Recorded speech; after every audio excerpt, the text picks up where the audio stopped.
In the deserts of Arabia, an insurgency war was raging years before I got to France. Tribes of Bedouins had united to fight a war that was very different from the one we fought in the trenches. Using small, mobile units, they challenged the might of an empire.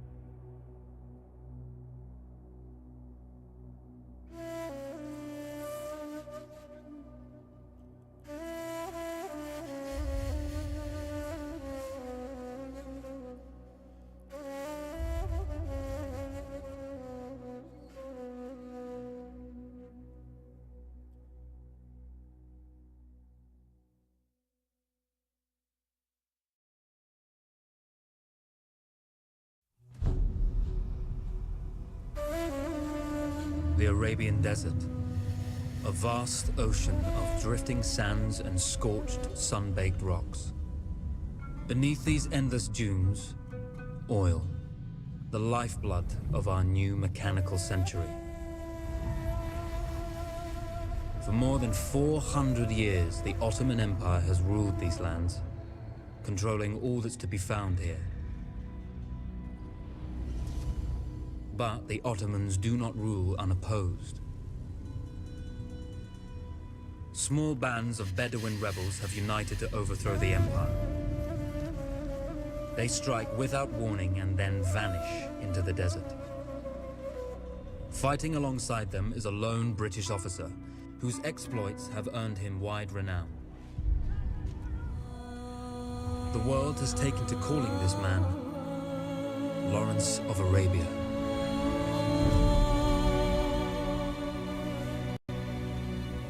In the desert, you rely on good planning, but you also hope for a dash of luck. And luck was with us when we learned of a recently derailed Ottoman train carrying a most interesting piece of cargo.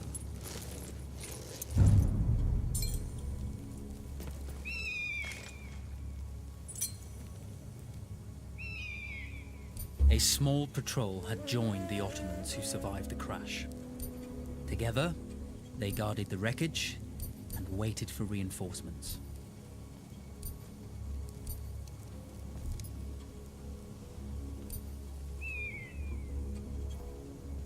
When your enemy has better weapons and better equipment than you, steal from your enemy.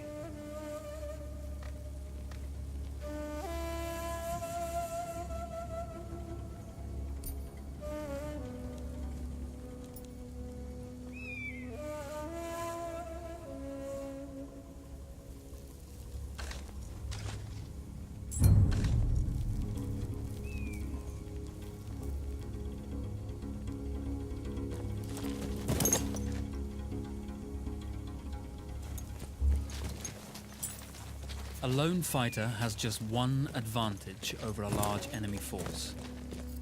A lone fighter can move unseen.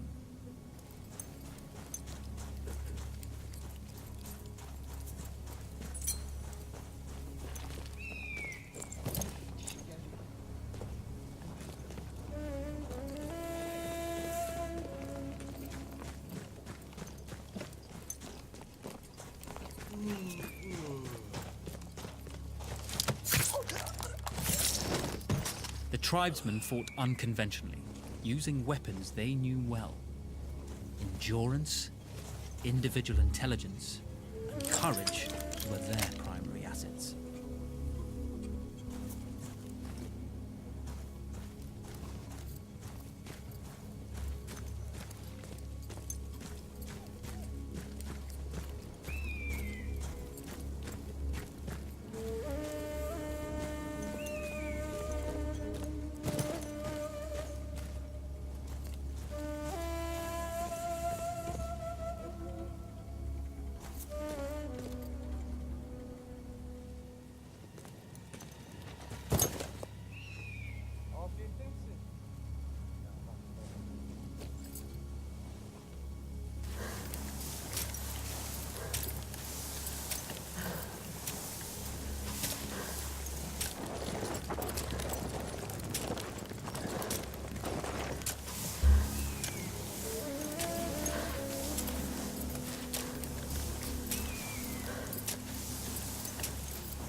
there's a world of difference between seeing something and having it in your own two hands.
Şimdi çıkarsan.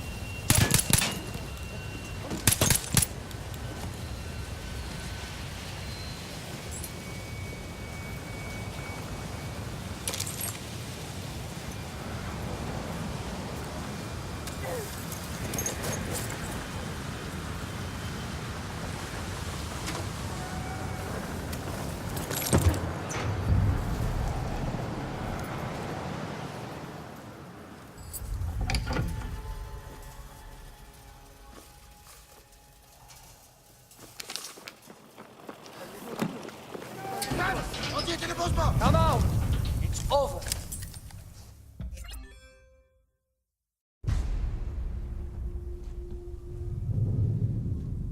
You did not think we would be fast enough to catch you here, did you? Lawrence of Arabia.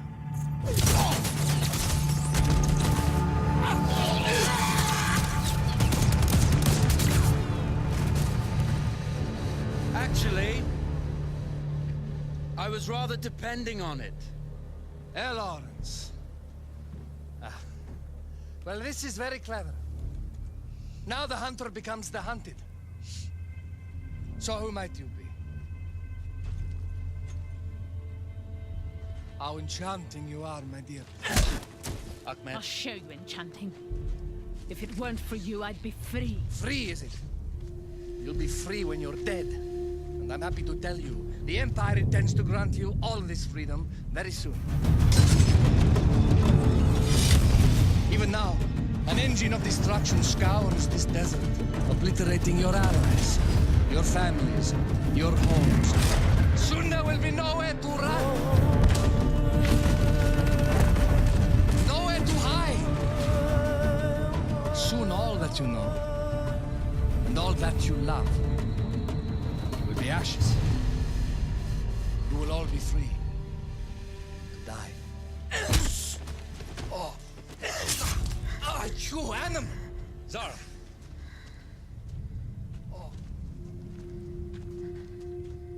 Now, I understand that you would like nothing more than to strip the flesh from that man's feet and send him off into the desert naked to die.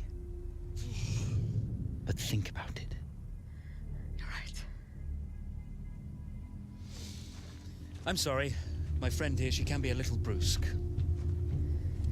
You're going to tell me how to lie to your train, so we can lure it into a trap and destroy it. Impossible. To even begin to talk to that train, you would need an entire book of communication codes. Oh, like this one. You can never stop the progress of machines. One day, the whole world will take your lands and the precious black gold beneath its sands. We shall see, my friend.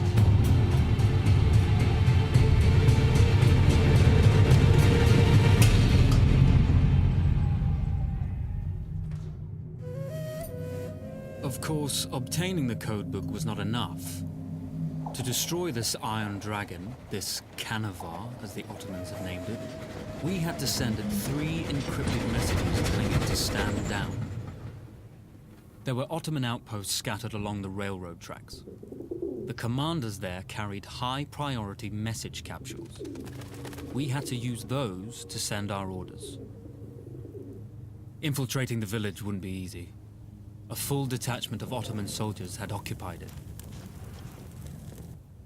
The Ottomans had chosen an isolated location for their desert outpost. It seemed lightly defended. It was also well stocked with arms and equipment. The ancient ruins were all that remained of a civilization now lost to time. The Ottoman Empire brought in the modern world with a host of armored vehicles and field guns. 3 commanders to eliminate, 3 personal message capsules to be stolen, and then sent with our false orders. How Zara tackled this dangerous and audacious mission was up to her.